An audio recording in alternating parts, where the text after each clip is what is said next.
કારેલીબાગ વિસ્તારમાં ડ્રગ્સની વપરાયેલી સિરિંજો મળી આવ્યાનો મામલો. કારેલીબાગ વિસ્તારમાં ડ્રગ્સની વપરાયેલી સિરિંજો મળી આવ્યાનો મામલો. ડીસીપી પન્નાબેન મોમાયાનું નિવેદન. જાણ થતાં જ અમારો સ્ટાફ સ્થળ પર પહોંચ્યો હતો. 7 જેટલી સિરીઝ સ્થળ પરથી મળી આવી છે. સ્થાનિકો સાથે પણ ચર્ચા કરી રહ્યા છીએ. સિરીઝ કબજે કરીને તપાસ માટે મોકલી દેવામાં આવી છે. ડ્રગ્સના નશા માટે કે બીમારી માટે વપરાય તેનો રિપોર્ટ મેળવવામાં આવશે. સ્થળ પરના સીસીટીવી ચેક કરવામાં આવશે. આ સ્થળો પર હવે પેટ્રોલિંગ વધારવામાં આવશે. સ્થાનિકો પોલીસને જાણ કરે, નામ નહીં ખુલે તે અંગે આશ્વાસન કરીએ છીએ. Reporter Rahul Rajput, YNN news, Vadodara. ત્યાંથી સિરીઝો મળી આવી છે અને સ્થાનિકો કેમેરા સામે નથી આવતા પણ ફરિયાદ કરી રહ્યા છે કે ત્યાં ડ્રગ્સના બંધારણીઓ વસ્તુ મળતી હશે તો એટલે રોકવા જઈને તેમને ધમકીઓ આપવામાં આવે.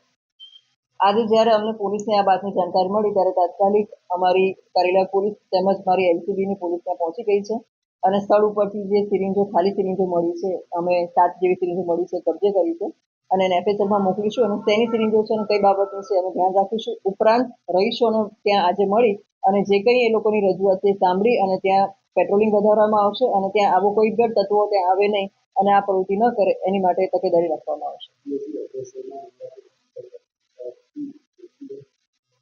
આમાં તે સિરિંજ તેની માટે વપરાય છે એ જાણવા માટે આ કાર્યવાહી કરવામાં આવશે. હા, ત્યાંના નાગરિકો હજુ સુધી અમારી પાસે રજૂઆત નથી કરી. જ્યારે અમારી જાણકારીમાં આવી છે ત્યારે અમે સામેથી નાગરિકોને મળવા જઈશું અને ત્યાં અમે એ લોકોને આશ્વાસ આપીશું કે હવે આ પ્રવૃત્તિ ન થાય એની તકેદારી રાખવામાં આવશે અને પોલીસ પેટ્રોલિંગ પણ વધારવામાં આવશે.